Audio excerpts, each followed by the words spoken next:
Guys, welcome. This is Rebecca Merzius here with you. Thank you for tuning in. If you're new to this channel, I ask that you will give us a high five by subscribing or liking this video. I hope this video will be informing for you. Today we're going to be speaking about the difference between the PPP and unemployment, whether you should apply to one or both or who knows, right? So there's many news outlets, a lot of people coming out with information. The IRS is constantly updating their information panel. The SBA is constantly updating their system. So we have to keep track of these changes as they're happening. But for the purpose of today's video, I just want to talk to you about the two provisions and what you may qualify for and what you should be taking advantage of and which ones you should be applying for. Should you be applying to both? Should you be applying to one? Well, we're going to talk about this right now. So stick around as I help you navigate through these two provisions. Right? We know that there's the PPP and there's the PUA in most states that have now opened up their pandemic unemployment assistance program for small businesses, sole props contractors, and gig workers. So yes, I'm talking to you. If you're a sole proprietor, if you work, you do a ride share, you have a makeup artist you're a makeup artist on the side, whatever it is that you do. If your business is registered, if you're registered, listen, you can be getting money as soon as within a week from these programs, right? So the first provision is the PPP. I know a lot of you guys have probably heard this this thrown around, the Paycheck Protection Program. Well, what is it and do you qualify for it? The answer to that question probably is yes. If you are a sole proprietor, I've had a lot of sole proprietors come in my office, call me and tell me, well, I'm a sole prop, I don't qualify. Well, how do you know you don't qualify, right? So there are different check boxes to check out to see whether or not you qualify.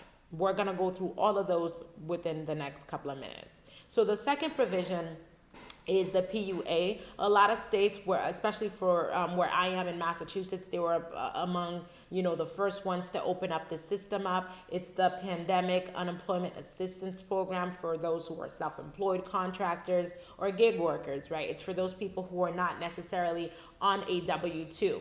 So if you fit within those categories, my friend, you qualify for this program. So I want you to be taking advantage of the different provisions out there because this is a tough time. And if you're not working, you need to be, taking advantage of these programs. But what happens when, there's confusion about the two different programs, right? The PPP and the PUA, which one should I apply for? There are precautions I would there are measures I would caution people to make. The first one being, if you are a sole prop, keep in mind that once you go and apply for a PPP, they will be asking for a Schedule C. So if you had a net loss, during the year 2019, you're most likely not going to be getting a PPP.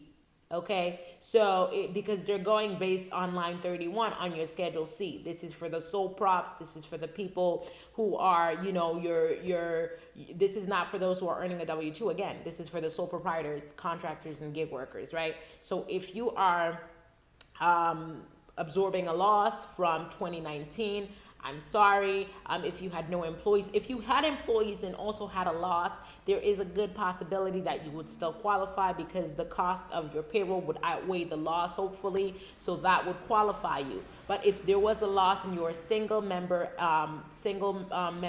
sole prop, you're one person, then, I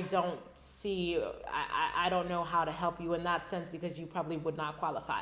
If you are a single member LLC and you also had a loss on your Schedule C, you would also probably not qualify. But that is not to discourage you. That is to say there is a light at the end of the tunnel because a lot of these states have put into position, have opened up their portals starting last week, the Pandemic Unemployment Assistance. So even though you had a loss for you're Schedule C and you're not able to apply for the PPP, you can still apply for the pandemic unemployment assistance. Now, the way you do that is very simple. You would just go on your state website and literally type pandemic unemployment assistance for, let's say, state of Vermont or whatever state you're in, right?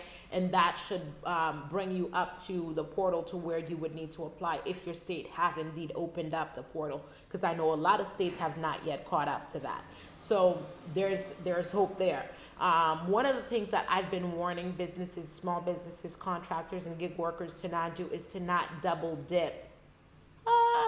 Do not double dip. They will catch you, right? So if you are applying for unemployment, let's say you applied for unemployment, you're waiting, and you've also applied for PPP, but you're waiting for the PPP to kick in.